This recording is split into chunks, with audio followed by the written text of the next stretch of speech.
Alright, we should be live. Microphone looks good. Go capture. Yep, alright. So we're back. We're working on the Grim Captain. If you're starting with chapter 15 of this building because you wanted to see what this was all about, yes, I am building a commander deck around the Grim Captain. No, he's not technically legal as a commander. We are invoking Rule 0, which is if your playgroup allows it, you can do it. So if you like the deck when it's all done and you want to build your own version of it, check with the people that you play commander with most frequently. Make sure they're okay with you running something that's technically not a commander. Honestly, though, the Grim Captain's not like any more powerful than a lot of the other commanders running around, and his deck is actually very weird because there are almost no merfolk. There's 3 actual mono black merfolk, like counting an artifact or not, yeah, counting an artifact that flips into one, there's like 5 dinosaurs, there's like 20 pirates or something, and infinite vampires. So even with changelings, flipping the Grim Captain is not going to be as easy as I thought it was going to be. Barring something like Masswood Nexus, which just smooths the entire deck out and fixes all of my problems. So we're back. I did do a quick count because you know, I start talking and I'm like fine for like the first 10 minutes, and then I'm constantly hacking and clearing my throat. Well, that started up right before I clicked start, so I was like, okay, we'll take a few minutes. I'll watch like part of one of Newmont's videos and clear my throat out. And so I did a quick count, and I confirmed the 130 cards, so the count should be accurate, unless I miscounted twice now. Once when I was setting this up, and once when I was double checking it. So we're back. We're gonna try and figure out. We need to cut 70 cards. I like to do 60-40 with the commander and the other 59 cards versus 40 lands.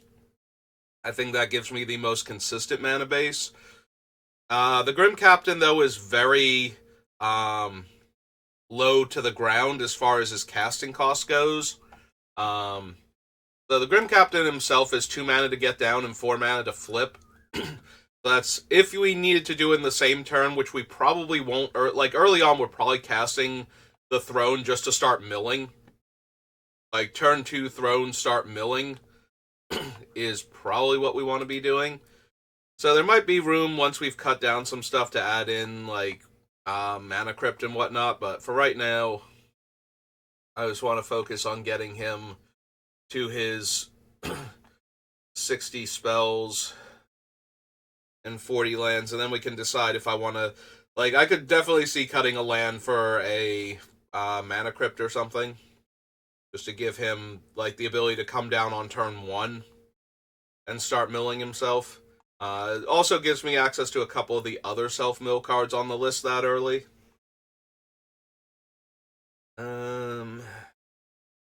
Right now I'm just scrolling through. I was counting the cards. I wasn't paying attention to what the cards were, so I'm just refreshing my memory on what we have.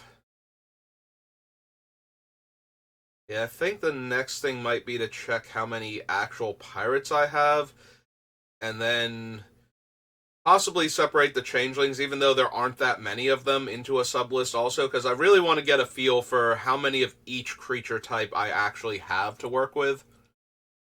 So that way we can make some cuts, because I think I have to cut, like, probably about 5 or 10 more vampires, I think, because I think I have, like, close to half the deck is vampires still. Or like 20 vampires, a third of the deck, something like that. So we have to cut down some of them to make room for the other creature types. um. Alright, so I put the Metallic Mimic on the list for the same mentality that I put Roaming Throne. But Roaming Throne, when I name vampires, so many of our vampires have triggered abilities. With Metallic Mimic, just putting an extra 1/1 counter on each of them it's okay, and the Mimic is cheap, but that can also be to its detriment. Like, by the time I'm casting the Throne, I might have some idea if I need to name Dinosaur or Merfolk in order to make sure I have enough to flip the Grim Captain. Whereas Metallic Mimic can come down before I've had, like, if I cast the Grim Captain on turn 2 and mill myself 2, then turn 3 mill myself 2, then turn 4 mill myself 2 and cast the Throne, I already have 6 cards in the graveyard. I'll know if I've hit a Merfolk or a Dinosaur by now, and I'll be able to balance that with the number of vampires I have in my hand and how my turns are likely to play out. Whereas the Metallic Mimic, if I get it early, I want to play it early if I have a bunch of vampires in my hand to get the counters on them.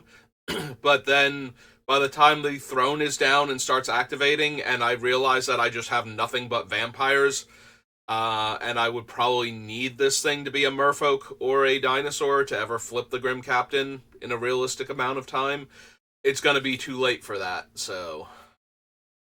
And unfortunately, the Metallic Mimic is not a changeling. Yeah, I really wish I had some more quality changelings. Like, unfortunately, a lot of them are very, this was designed for limited to be the glue that holds the creature theme set together type of cards. Like, even the ones from Modern Horizons are more limited fodder than they are, cards that are going to tear up the modern format.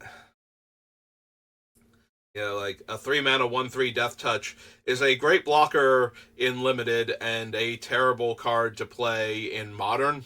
So, Gravedigger with all creature types. You can't see me shrugging and holding my hand up like, what am I supposed to do with this? But that is the gesture I am making right now. Yeah, I think the Mimic can go... Like, the Mimic is less likely to serve the purpose that I'm putting it in here for than the Throne is. And it's the same reason why Adaptive Automaton is not in the deck. But that one even more so. Like, the Metallic Mimic, at least if I have a bunch of Changelings in my hand, I'm going to be able to get counters on them before this thing becomes fodder for the Grim Captain. Whereas if I use the Adaptive Automaton that way, and then I have to get rid of it, and I'm getting rid of the bonus to all of my creatures, and then I have to attack with the Grim Captain, put it back into play in order to reset it. That is nice, though, that the Grim Captain will reset it, since his attack will put it back into play, but we still need to get to that point.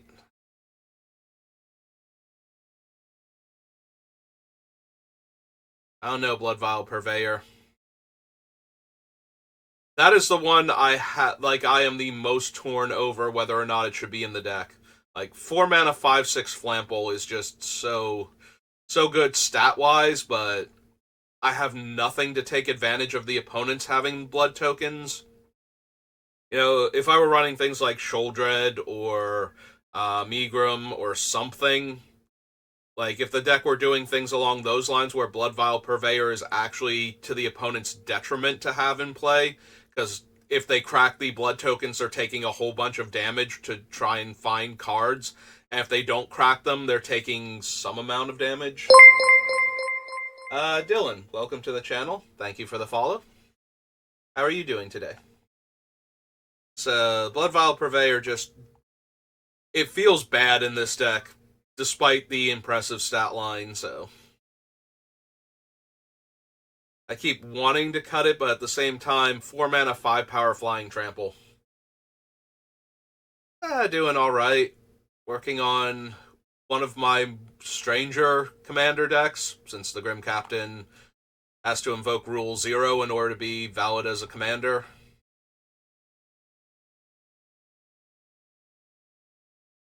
I'm from the US, East Coast, New Jersey.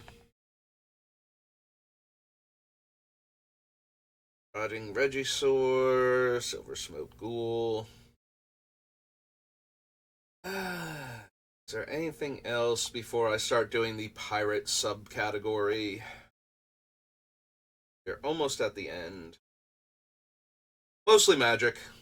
Magic is my main game. I occasionally do other stuff. Played through the Arkham series earlier in this year. I'll probably get around to Spider-Man 2 soon. We last non-Magic game I did was Stranger of Paradise from the Final Fantasy series.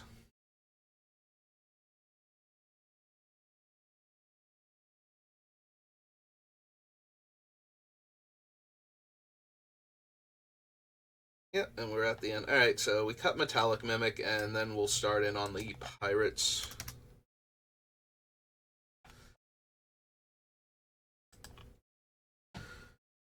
Alright, find me all of the piratey cards. Alright, so literally everything from Ixalan, we managed to cut all the vampires from regular Ixalan. Alright. Direfleet Poisoner.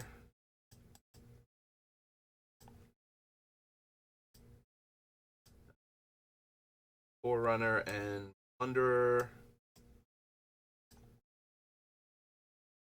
Robber.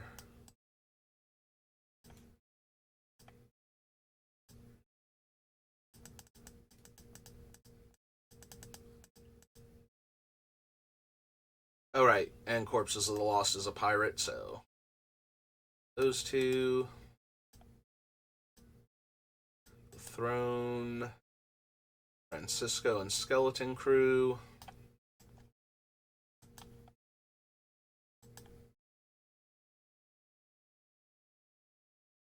Alright, and these are from the sub list now. Okay. All of them. Alright. I have my vampires listed. This is the vampire list. Looks like it. Yep. Alright. So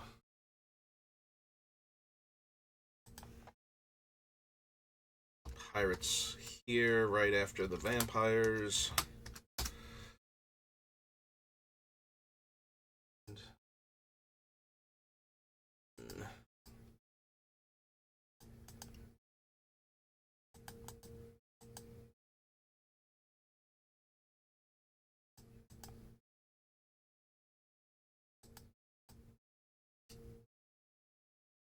Alright, so for pirates, we have 1, 2, 3, 4, 5, 6, 7, 8, 9, 10, 11, 12, 13, 14. 14 pirates.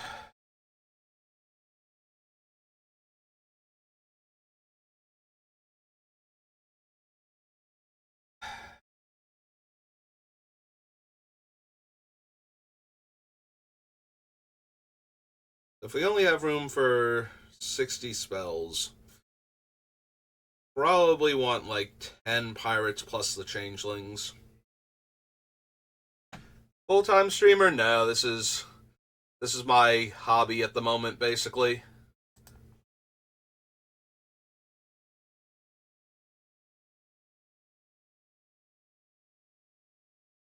So let's see. Out of all of them, the one that I least liked was the Tomb Robber. That just feels like one of the weakest pirates on the list. Both him and the 1-mana 1/1 that dies into a treasure.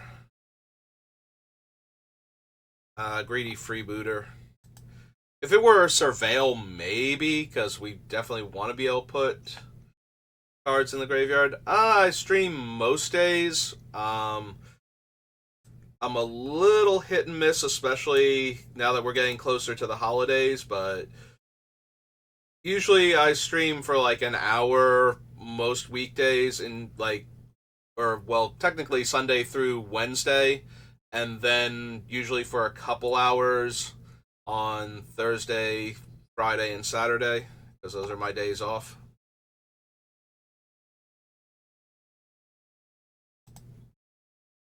I think we can afford to cut the freebooter. I actually have somebody for all of that. I have a friend of mine who does like my emotes and whatnot when I need like custom art and such. Thank you, though.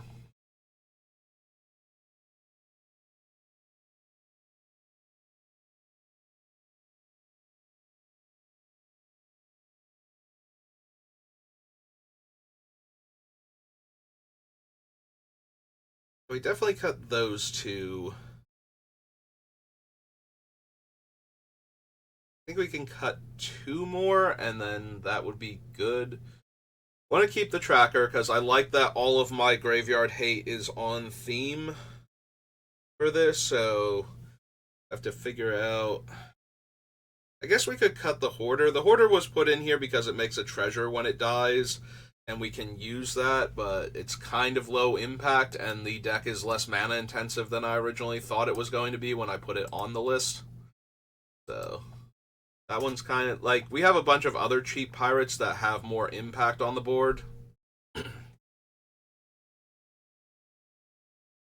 I think the highest variance one left on the list is Francisco, being that it needs my other pirates to be in play and able to deal combat damage.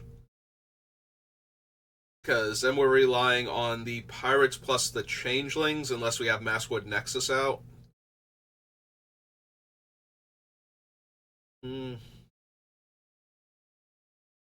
He's definitely the coolest one when that's happening, but because exploring is just so good for this deck. I get to pick up lands, I get to throw cards I want in the graveyard as they show up.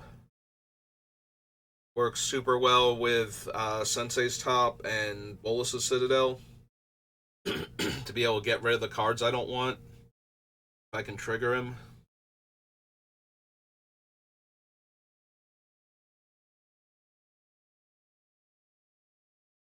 That being said, he does actually need the other pirates going. Like, if I just play Francisco, he's not great by himself, and it's not like we're a full-on pirate deck, so...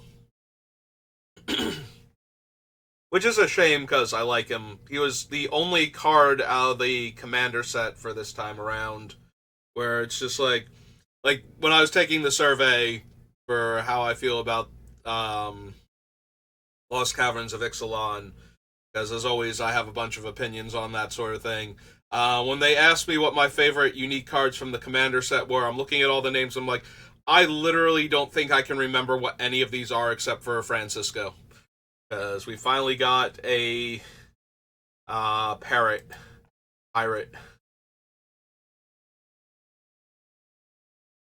And that was the only one, and if you've been on any of my other streams where Bonks has wandered in and started making noises and whatnot, you know that I have a parrot also, so I can appreciate Francisco, but I don't think this is the deck for him.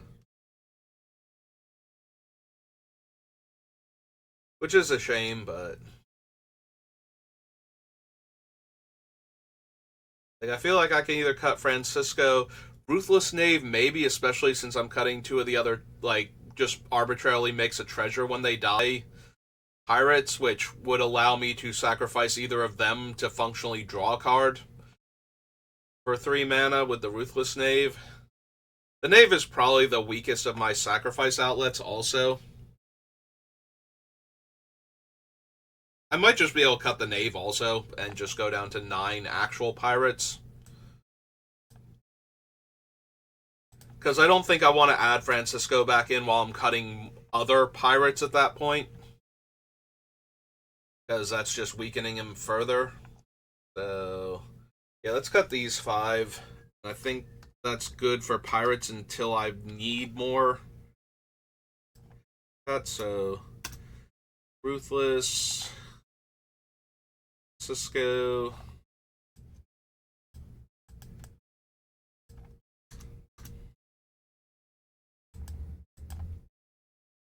Yeah, not gonna lie, if I had not chosen the Grim Captain, I probably would have tried to build a pirate deck around Francisco and probably Breaches at that point. The other option was to invoke Rule 0 and pair him with Ragavan for the ship's mascot tag team. But I'm pretty sure people would object more to that one than they would the Grim Captain, because Ragavan by himself is pretty insane. He does not need any help. But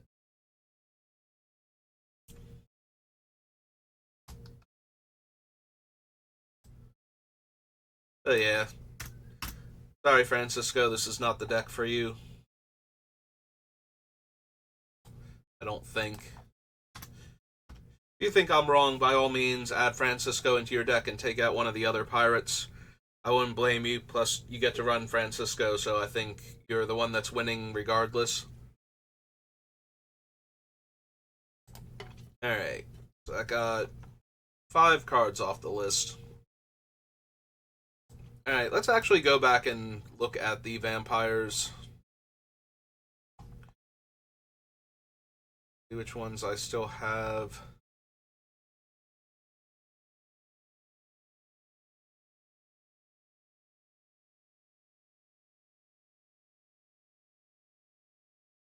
My Necromancer. I could see cutting the Bloodline. It's 5 mana for a 3/2 lifelink that reanimates one of my vampires. On the other hand, it's a vampire that's buying back another vampire, which is what the deck has the most of. I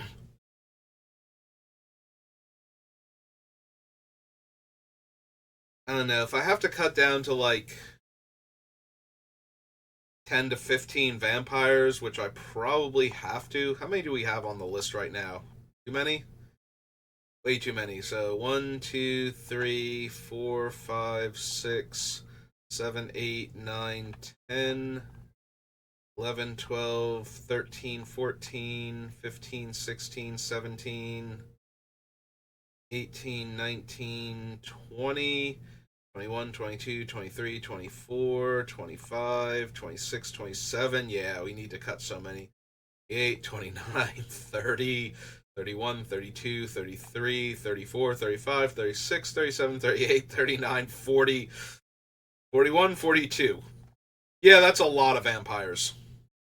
We definitely have to cut a lot of these. Like, that leaves less than 20 spaces for the other 3 creature types combined. So, alright, so if we're cutting a bunch of vampires, Vampire Nocturnus has to go, because we won't have the vampires for him anymore.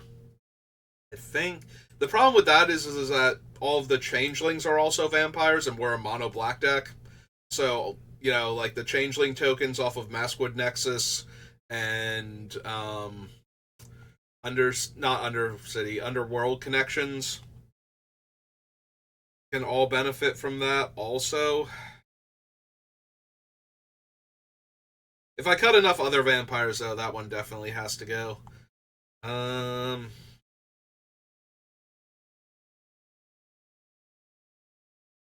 Alright, let's get rid of the Exsanguinator Cavalry, because we only have one other knight, I believe, and it's also a vampire, so...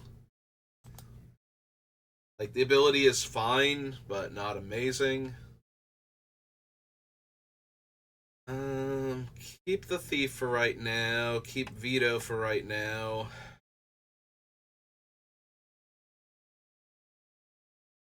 Alright, so attacking the player with the most life gives me a 1/1. It's when I have the most life that it's actually potent. And I do pay life for a bunch of things, even though I have a bunch of life gain, so I can't always have the most life. We're tied for the most life, so...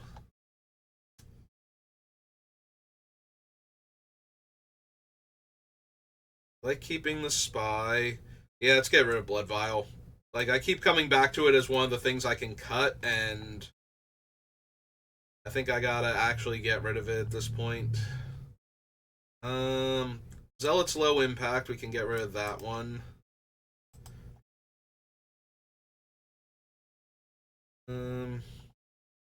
Suppose we don't actually need the Connoisseur. We have the Viscera Seer and the Bloodthrone Vampire if we need to buff thing, or if we need to sack things, rather. I'm sorry. The one buffs itself while it's doing that, so my head's like, it's a buff. It's like, no, it's in here because it's a sacrifice outlet. But we have the 3 living deaths, but only 2 of them are actually living death.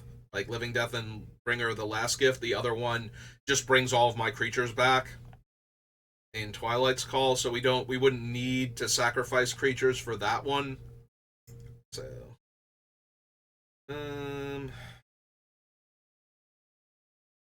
could get rid of Ascendant Evan Carr. Could also get rid of Kalidas. Like, we already got rid of Shaku, and Cletus isn't doing a whole lot better. Plus, a lot of our things exile rather than letting the creature hit the graveyard, like their replacement effects, so we wouldn't actually get the token off of him.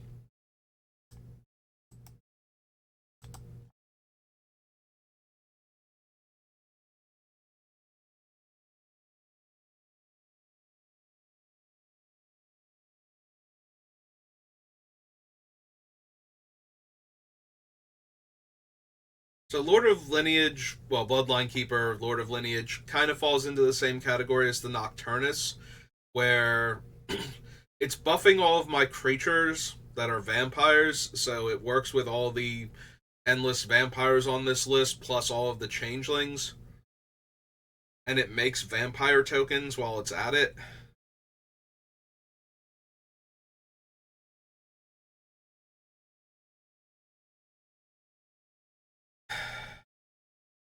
I just have too many vampires on this list, and I need to cut a bunch of them.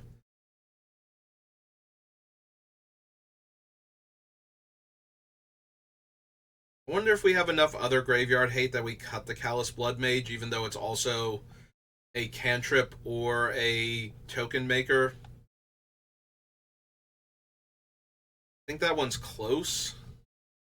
Enrika definitely stays. Like, she's one of these stronger vampires on our list. A lot of our creatures, like even some of our pirates and whatnot, have Death Touch and or Lifelink, so it's not unreasonable for her to just be good in this deck.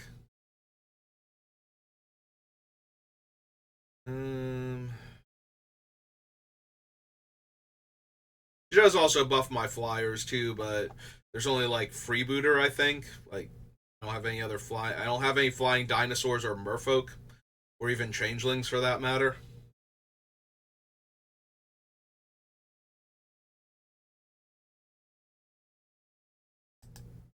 Yeah, I think the Necromancer can go. I think it's the least impressive. Like, I have some other ways to get things back, like the Veinwitch Coven.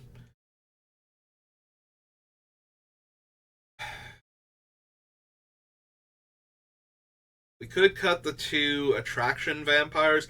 It's funny that I can do this, and that kind of makes me want to do it because it's already a quirky deck to begin with. So the idea of the Grim Captain, especially if I could get the pirate ship going, like the attraction that gives you an extra combat step, like that just amuses me. The Hall of Mirrors is way more powerful, turning all of my creatures into the Grim Captain. So I guess we can keep them on the list for right now, but their space is very tenuous. Alright. Let's start getting rid of some of the things on this list and then count them off. So, Sanguinator Cavalry is 1.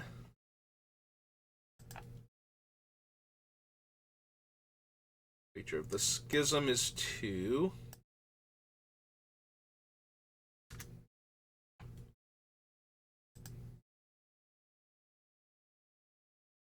Blood Vial Purveyor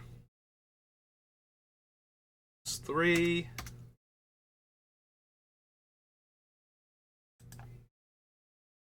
Zealot is 4.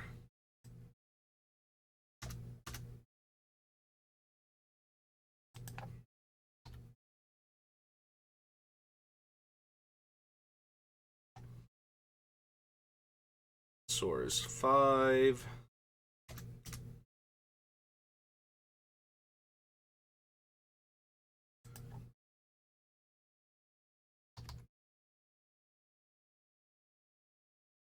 That one. This is 6. We have to get rid of the other copies of him on the list.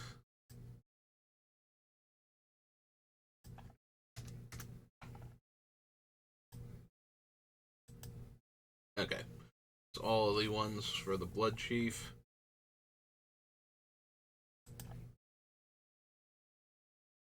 Romancer is 7.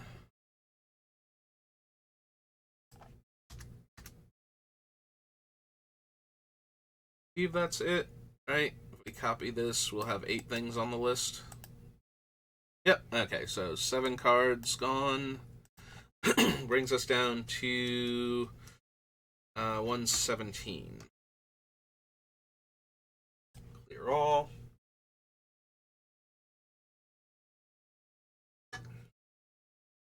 Alright. Oh yeah, right now. Half an hour? Got plenty of time. Might even be able to get this thing under 100. Alright.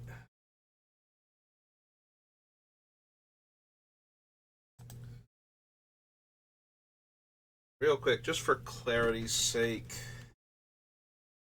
I want all of the creatures of the various types together so I can see what I have to work with, because that'll inform me on what I need to cut from each category. So let's get the 3 merfolk. Hollow Sage, Arrowbonar, Triton,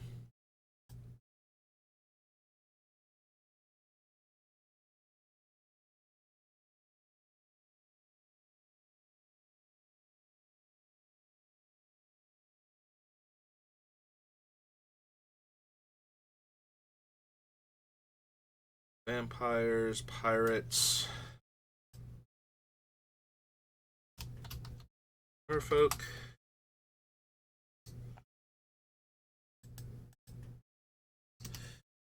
because honestly I want to get rid of this Hollow Sage. Like, Bonar and Mire Triton at least are trying to be relevant to this deck, but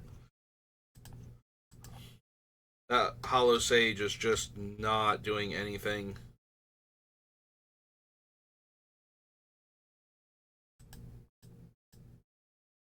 Alright, so my dinosaurs are Putrid Raptor, which, again, I would like to cut. It's literally a 6-mana 4/4, or a 3-mana 2/2 with no creature types until it dies, because I do not have zombies to discard to this thing.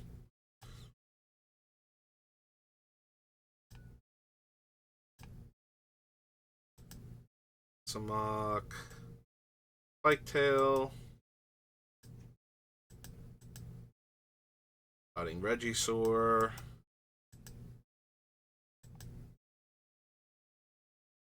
and these 2. Alright, so we got 1, 2, 3, 4, 5, 6 cards to work with. Alright, so vampires, pirates, merfolk,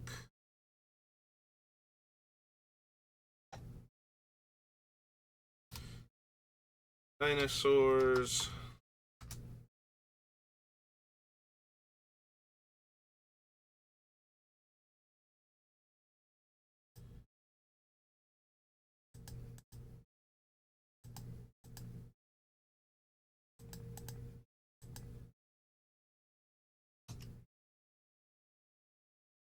alright, and now the changelings.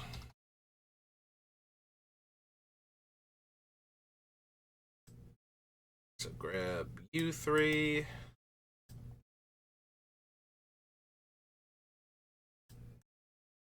This thing. Glove.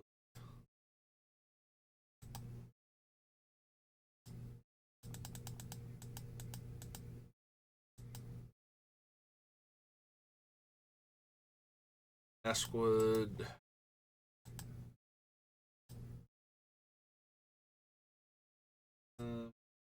Things.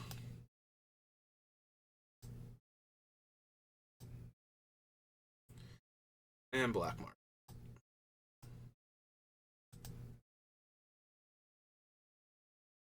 Oh, for Baldwin. Oh, right. It's from the commander thing. So, real quick. Take it off of there and put it down here in the commander brawl section.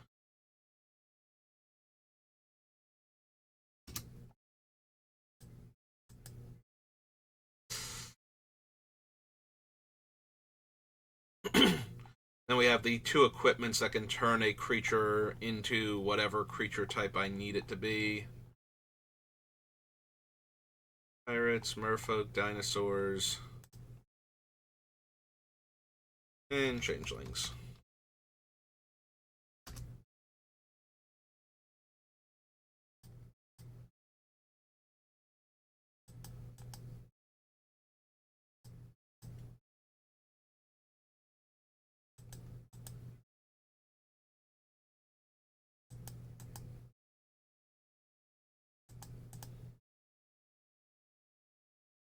Okay. We have 1, 2, 3, 4, 5, 6, 7, 8, 9, 10, 11, 12, 13. We have 13 cards that are changelings or make changelings.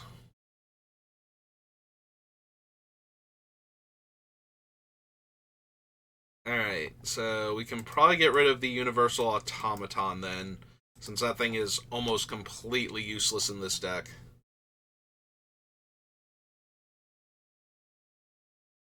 Um,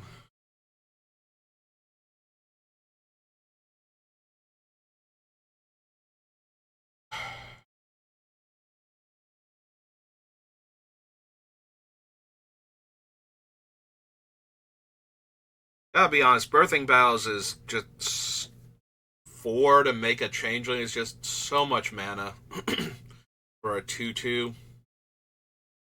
Like, the Black Market Connections just makes them, and the Maskwood Nexus being a,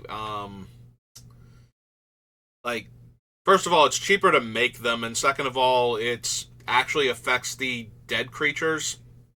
So the creatures in my graveyard are changelings while this is in play, so we can actually craft with them. Whereas Birthing Bows is just a more mana intensive, less useful Maskwood Nexus, so I think we can get rid of that one.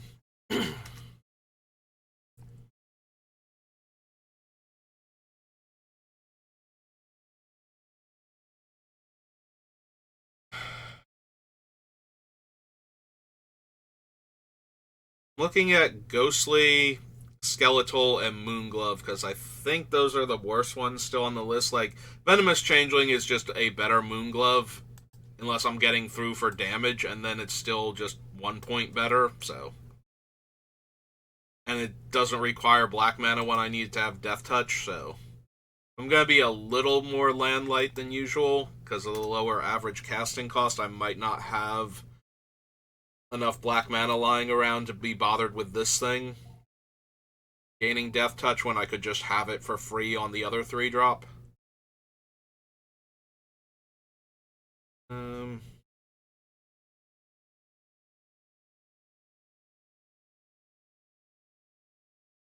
the Outcast has the evasion ability. Ghostly Changeling is good when I have extra mana, like when we actually have coffers and whatnot going, so. And then in the meantime, it's a 3 mana 2/2 that's meeting my requirements. Which makes it already infinitely better than the Marrow.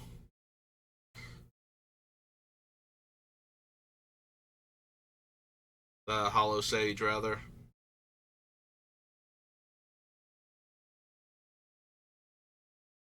Yeah, I think Skeletal Chain. 2 mana to regenerate it, it's a 1/1. It's super meh.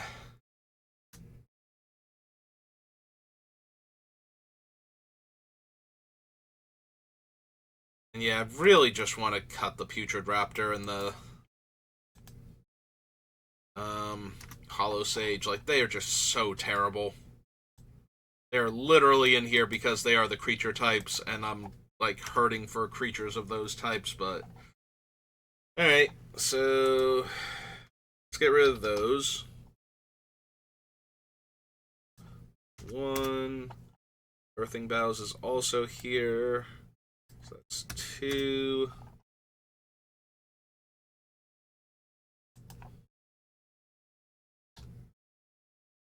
Love is 3.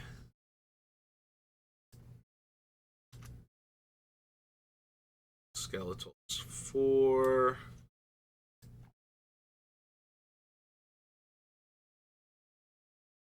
Sages 5. And Putrid Raptors 6.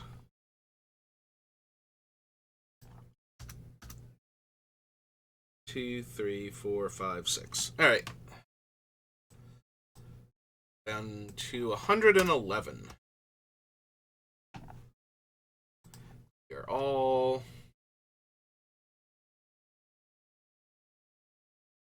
Alright. Still need to cut a bunch of vampires. We have way too many vampires on this list.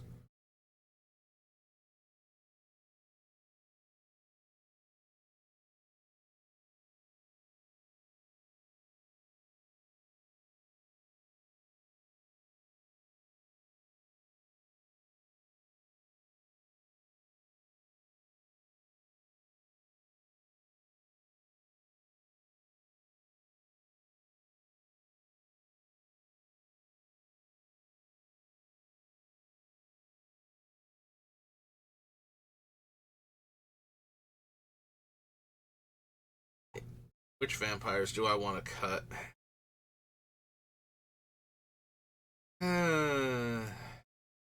Yeah, they're quirky and fun, but probably cut these two. Being completely honest. It just feels like two of the worst vampires still on the list. It's fun, it's silly, but it's not really what the deck is about. Like, I could see running them in a vampire-themed deck, more so than I can see running them in this deck. The only reason why they work so well in this deck is, A, the Hall of Mirrors with the Grim Captain is just hilarious if I have a bunch of creatures in play, and B, it's already a silly deck, so putting other silly cards in doesn't seem like out of character for the deck, so. But yeah, I think they have to go.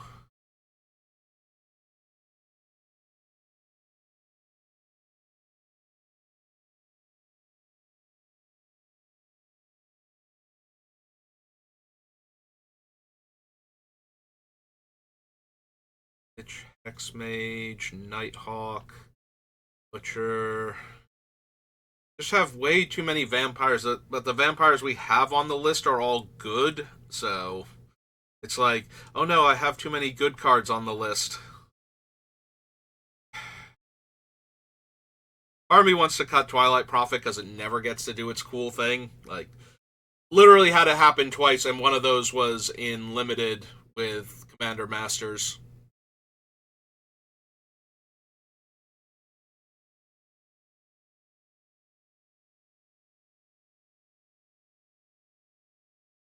Alright, Callous Bloodmage is the least impactful of my graveyard hate, and is only a single card drawn. Like, it's doing 3 things that are relevant to the deck, but none of them are amazing, so I think I would rather have the cards that are better at each of its jobs than the versatility of the single card.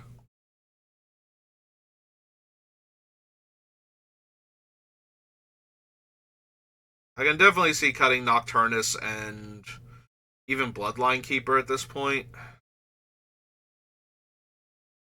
Didn't I cut Thief of Blood from the main deck? Maybe it's still on the list down here, and I forgot to... Yeah, okay, that's what happened. And so we can just delete that. Because I remember making the argument for cutting it before.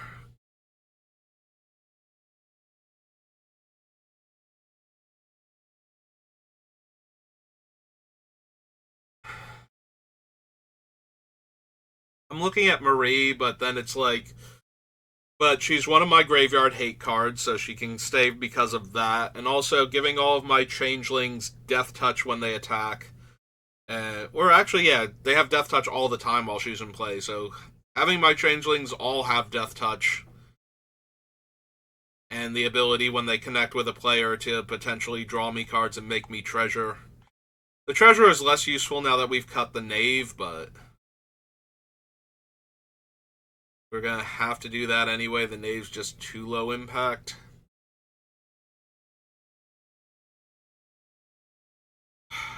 Maybe it's Champion of Dusk. It feels like I should be able to draw like 3 or 4 cards off of Champion pretty easily, though.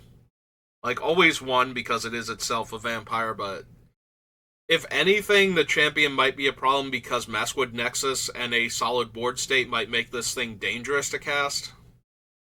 But that's usually not going to be a factor.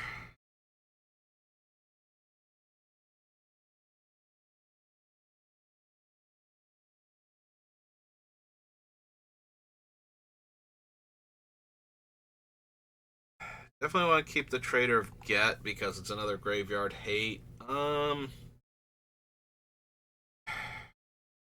sung its praises multiple times, but maybe the Skeletal Vampire just isn't good enough in the deck. It makes like 3 bodies though when we get it, which is helpful. Like, we have things like the Ascendant Evan card to buff it.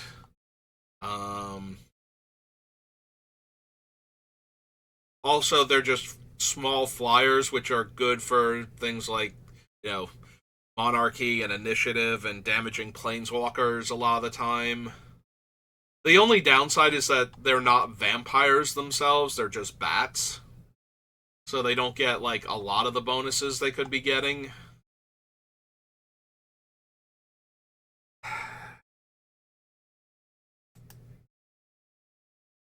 Yeah, maybe it's just not good enough then.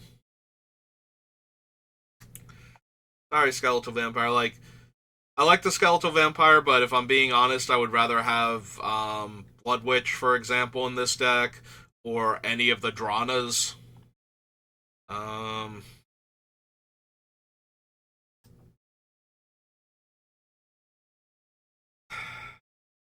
I feel like I could get rid of Bloodline Keeper. I could also get rid of Necropolis Regent if I'm being honest at that point. Like, Necropolis Regent is very impactful when I can get through and does basically nothing when I can't. Although there's usually somebody you could hit that would grow your army. So, like, one player at the table at least does not have a fully built out board a lot of the time.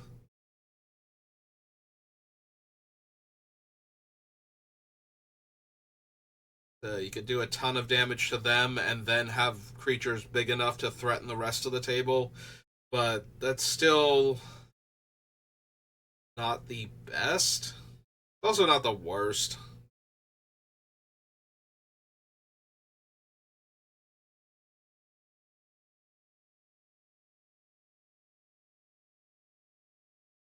I could see cutting it. Technically, I could see cutting all of the weird Anthem effects and just focus on the creatures with good abilities and letting the Grim Captain tear people apart.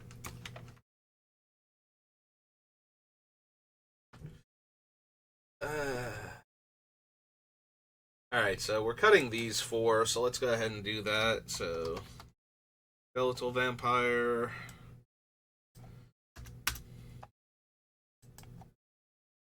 Alice Blood Mage. 2 L's? It's 2 L's.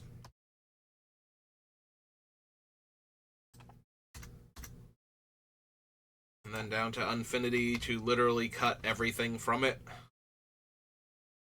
Even though it's only 2 actual cards since the rest of them form an extra deck.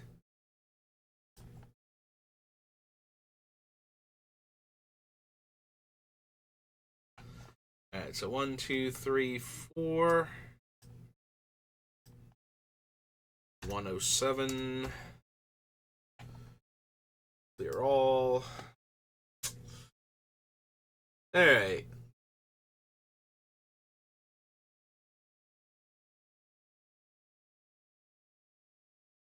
Yeah, the vampires are definitely where I have the most wiggle room to cut things, but I like a lot of the vampires that we have on the list, so as I cut them, I feel like worse about each of the things that I'm cutting. It's just like, I really like all of these though, and like they're big and they gain me life and they draw me cards and they bring back my dead stuff. Like, we've got a whole lot of cool utility down here.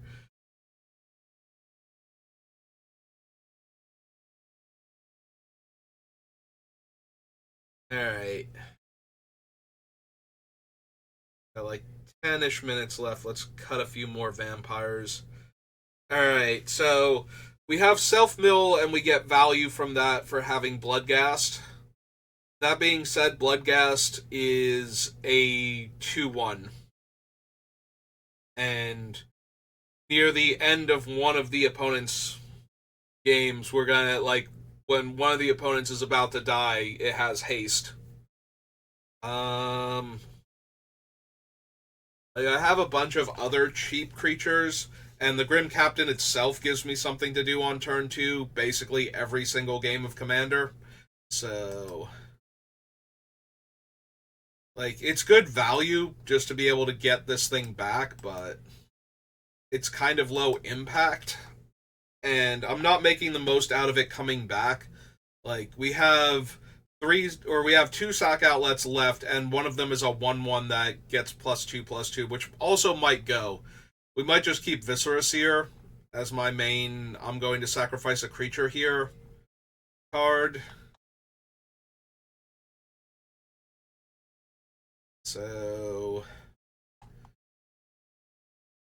just as a way, like, the 2 living deaths that we have that actually need my creatures to be dead, we have so much self-mill and everything else that I'm not worried about. I'm more worried about maximizing value from them than not getting my value from them because too many of my creatures are alive. So, yeah, we can probably get rid of the Bloodthrone Vampire then too. We will keep the Viscera Seer because that's just decent value. But we've gotten rid of all of my other sack outlets because we got rid of the 2 pirates that let me sacrifice. And the other 2 vampires, none of the dinosaurs make me sacrifice things.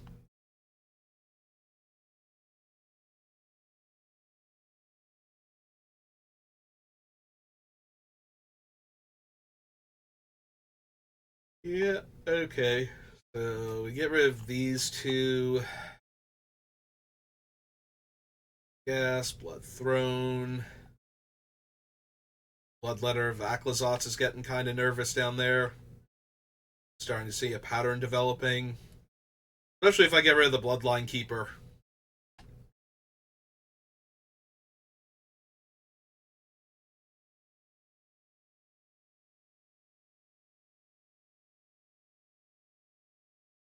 Yeah. Also, the Ascendant Evencar shrinks the changeling tokens from all of my changeling makers because none of them are black. They're either colorless or blue. So, I guess we get rid of Ascendant Evencar.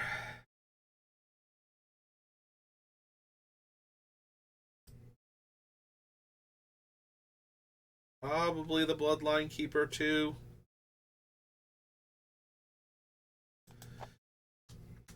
Nocturnus.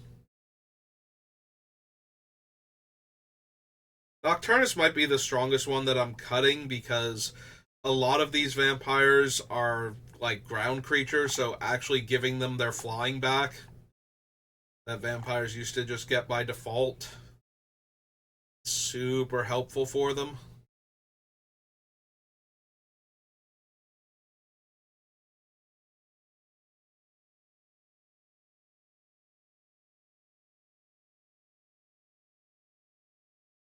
I definitely feel like we can cut some number of the Anthem effects.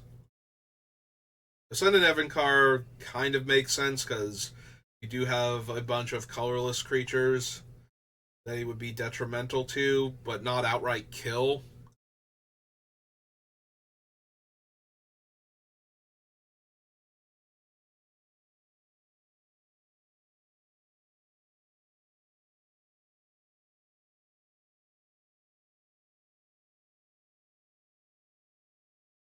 I keep Veto. Silver Smoke Ghoul is fine for right now because I can definitely gain 3 life in a turn, and it has its own sack outlet built into it to let me draw cards. So, also it comes back into play for free, so it's not like I'm spending 5 mana each time to draw a card. It's 2 mana to draw the card.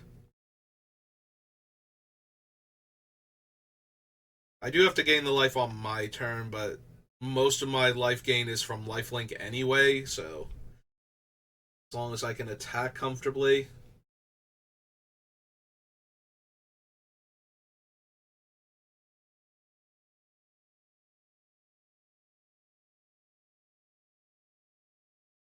Yeah, I think it is Nocturnus.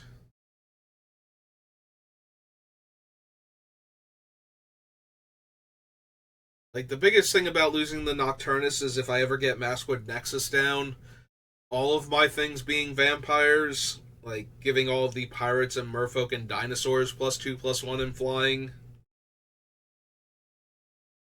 This seems decently strong. I'm gonna keep going back and forth on the Nocturnus for a while, so we're getting like right up against the hour mark. So let's cut these four and call it there. So Ascendant Evancar.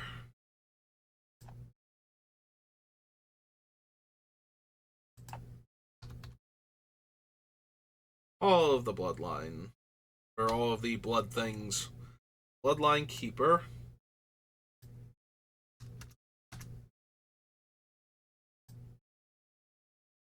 Fender stays, Bloodletter stays, Bloodletter, Fender, Fender. Okay.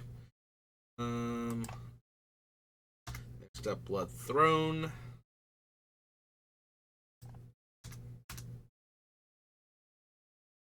And Bloodghast.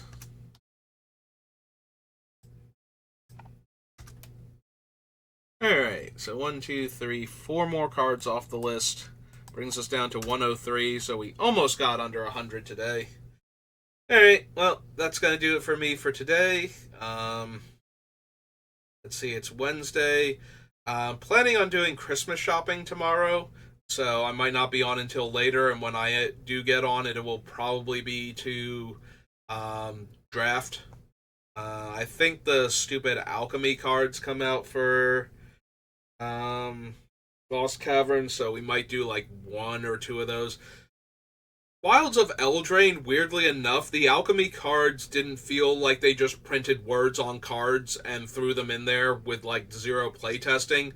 But I feel like we're right back in there with the alchemy cards from this set. There's like a 2-mana 3/3 with upside, and like a 3/3 flyer that deals combat damage to the opponent. They get a negative boon for like 3-mana 3/3 flyer, and I'm just like, these all feel like you just put a bunch of cool words on cards, didn't bother playtesting them at all, and just threw them out there. Like, pretty sure there's a card that like discovers 3 or something, or lets like 3 of your creatures discover for like 2 mana. It's like a merfolk. It's like, did any of these things need to exist? Like, why is there just so much raw power on all of them, as opposed to like when I played with the Wilds of Eldraine Alchemy, like, I actually liked the second Little Pig. Like, if you took the alchemy aspect off of him and just made him a hybrid white black 2-mana 2/3 that you could spend 6 mana to make him a 4/4 flyer.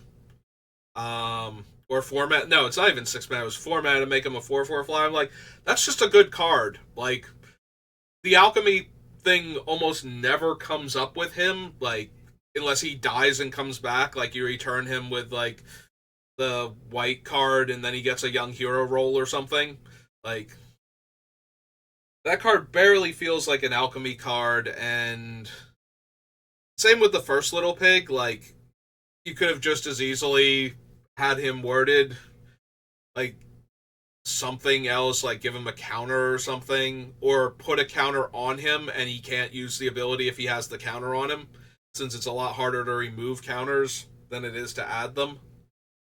And like, both of them could have not even been alchemy cards and they would have been fine, and I would have enjoyed them in the format. So I think that went a long way.